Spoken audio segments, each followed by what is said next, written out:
Oke, bimbingan teknis anggota DPRD DKI Jakarta daerah khusus Jakarta fraksi PD Perjuangan hari ini dilaksanakan itu dalam rangka untuk optimalisasi fungsi politik fungsi DPRD dalam rangka meneguhkan dan mengukuhkan politik kerakyatan yang menjadi mazhab gerak perjuangan dari fraksi PD Perjuangan.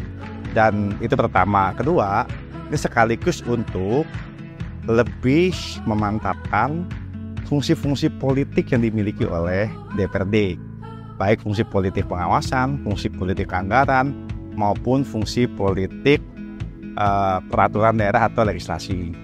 Itu yang kedua. Yang ketiga adalah dalam rangka untuk mengkompilasi seluruh pengetahuan baik yang bersifat sosial, budaya, ekonomi, politik, hukum, dan seterusnya, sehingga kemudian ini bisa menjadi bekal yang kuat dan hebat bagi setiap anggota DPRD fraksi PD Perjuangan ketika melangkah dalam kancah atau medan perjuangan di Parlemen Jakarta, sehingga dapat dan mampu menghasilkan kebijakan-kebijakan dan opini maupun tindakan-tindakan politik yang lebih memihak dan kemudian dapat dipertanggungjawabkan secara publik ke depannya.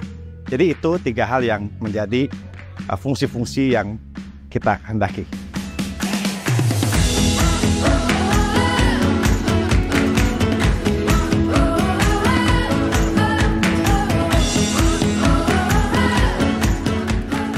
Ya, sejarah Jakarta sangat kuat pengaruhnya dalam proses pembentukan nasionalisme Indonesia, terutama memberi karakter karena sejarah Jakarta itu pada awalnya bersifat sangat kosmopolit dan nasionalisme Indonesia juga bersifat sangat kosmopolit, terutama berkaitan dengan interkulturalisme atau keberagaman atau kebinekaan begitu. Dan kebinekaan ini sebenarnya juga konsep yang kemudian diadopsi, dan kita ingat dalam peristiwa tahun 28 dan peristiwa itu ada di Jakarta dan disebut sebagai proklamasi yang pertama Indonesia sebagai bangsa itu diakui gitu. Nah, itu menurut saya contoh bagaimana sejarah Jakarta itu memainkan peranan.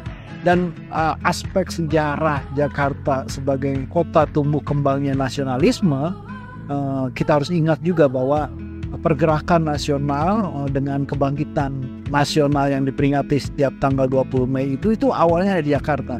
Kemudian tahun 28 yang menjadi penanda lahirnya bangsa Indonesia juga di Jakarta, dan proklamasi juga di Jakarta begitu. Nah, ini semua menurut saya aspek sejarah yang sangat penting yang membuat Jakarta sebagai ibu kota itu keistimewaannya, walaupun secara legal ada perundang-undangan yang mencabutnya, nggak akan bisa dicabut. Itu sesuatu yang melekat, dan buat Bung Karno itu modal kultural historis yang sangat kuat bagi bangsa Indonesia. Apabila mereka ingin terus hidup dan belajar menjadi orang Indonesia, itu nggak mungkin dilakukan kalau menjauhi pusat-pusat di mana nasionalisme itu tumbuh dan berkembang.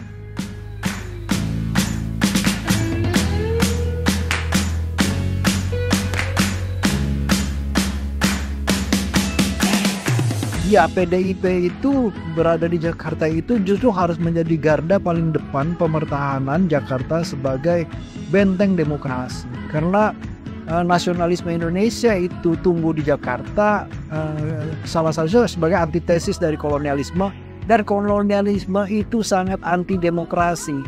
Lawannya karena itu ditumbuhkan dan dirayakan demokrasi. Ya, menurut saya seluruh pemangku kepentingan di Jakarta itu harus punya keinsafan dan kesadaran bahwa Jakarta itu punya keistimewaan yang tidak dimiliki oleh kota yang lain. Pertama, kota inilah yang dipilih oleh Bung Karno, dan Bung Karno itu orang yang artikulasinya paling besar dalam proses kita menjadi Indonesia, karena dia tahu betul bahwa nasionalisme Indonesia itu dibentuk oleh ingatan, oleh sejarah, dan keberlangsungan bangsa Indonesia itu bergantung sekali pada ingatan akan apa yang membentuk dia di masa lalu, dan apa yang membentuk dia di masa lalu itu hanya ada di Jakarta dan tidak ada di kota lain. Modal kultural historis itu buat Soekarno itu modal yang sangat penting bagi siapapun yang mengaku sebagai seorang nasionalis.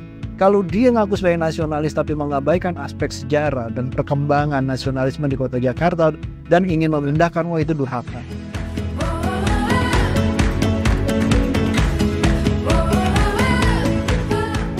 Ya tentu harapannya adalah ada peningkatan secara terkontinu, berkesinambungan, dan tersistematis.